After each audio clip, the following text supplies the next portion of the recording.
Abhimanyu presided over his repast with the dark, coiled composure of a predator at rest. Each movement of his silver blade was a rhythmic strike upon an anvil of absolute authority. Nearby, Devyani stood like a figurine of sacrificial porcelain, her breath held in a delicate suspension, her posture a map of forced stillness. When his obsidian gaze finally ensnares hers, she murmurs a plea as fragile as spun glass, yearning to dine in the sequestered shadows of a later hour. A blade of cynical mockery cleaves through the air as his eyes narrow. He weaves a silken taunt, suggesting that some clandestine ambrosia awaits her in the sanctuary of her solitude. The venom of his sarcasm sends a violent tremor through her frame.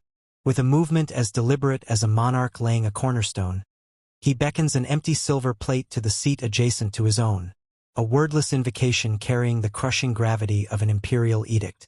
Like a captive lark perceiving the shimmering bars of a gilded cage, she drifts toward the chair and surrenders to its embrace. Her fingers, fluttering like autumn leaves in a gale, pick at the offerings until his voice, heavy as a burgeoning storm, thunders a decree that not a single morsel should survive. Driven by a pulse-quickening terror, she devours the meal with the desperate grace of the condemned, vanishing toward the kitchen and leaving him haunted by the ephemeral ghost of her retreat.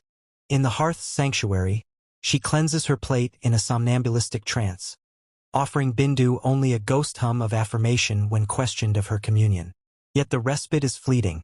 His voice erupts like a celestial crack of thunder, a force that violently realigns her orbit toward his sun. She finds him at the marble basin, diamonds of water weeping from his skin. As she reaches for his hollowed plate, he looms over her, an eclipse of shadow that swallows the very air. She recoils, a trapped heartbeat, as his hand claims the shimmering palu of her sari. With a chilling intimacy, he draws the weeping silk to his countenance, drying his flesh against the threads that veil her modesty. Bound by an invisible tether, she stands petrified. Then, with a word that drops like a stone into a dark lake, he ascends, and she follows, a silent shadow trailing the moon into the depths of their shared chamber.